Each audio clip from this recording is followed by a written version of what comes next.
Good morning. Today we are going to see Elizabethan theatres and audience. Plays provided entertainment for the growing city. As such, the government started to see theatre as an opportunity for propaganda. They could influence the performances to fit in with the way Elizabeth and her government wanted the people to think and what they wanted them to believe.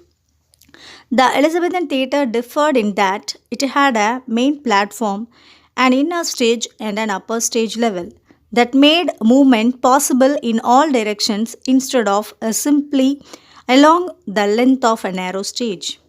The three types of theatres: the halls of royal places, public theatre, and private theatre.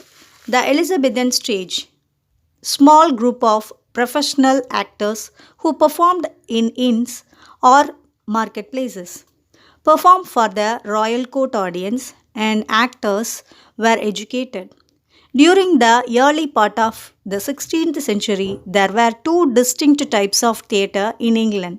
One was represented by small group of professional actors who performed in halls, inns, or marketplaces.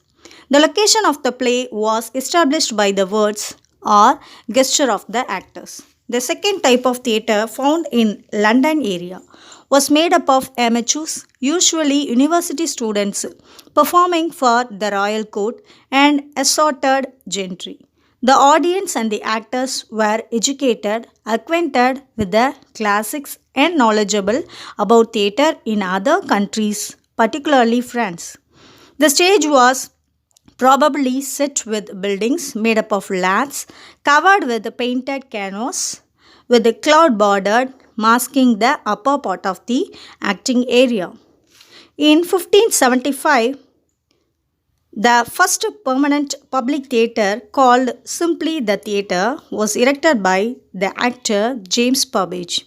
The building boom continued until the end of the century. The Globe, where Shakespeare's plays were first performed, was built in 1599 with the lumber from the demolished theatre. Histories, tragedies, comedies written by the greatest playwright of them all, William Shakespeare. The popularity of the theatre reached people from all walks of people, from royalty to the nobility and the commoners. London theatre goers. The London playgoers loved the theatre. It was their opportunity to see the great plays and each other. Elizabethan audience capacity.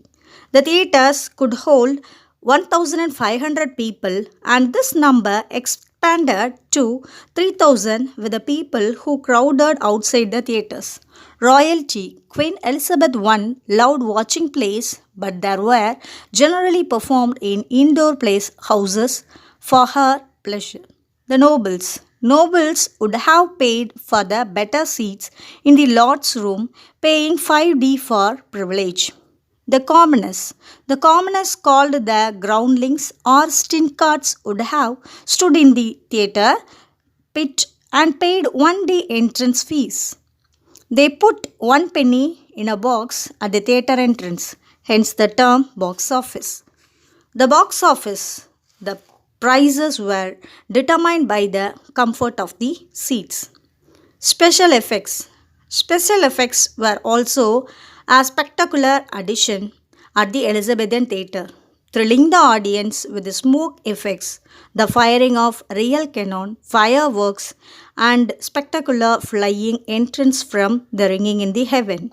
Flags. Flags were erected on the day of the performances, which sometimes displayed a picture advertising the next play to be performed. The Globe Theatre audience. The Elizabethan general public, referred to as groundlings, would pay 1 penny to stand in the pit of the Globe Theatre. The gentry would pay to sit in the galleries, often using cushion for comfort. Rich noble could watch the play from the chair set on the side of a globe stage itself. There were no toilet facilities and people relieved themselves outside. The audience only dropped during outbreak of the plague, which was unfortunately an all too common occurrence during the Elizabethan era.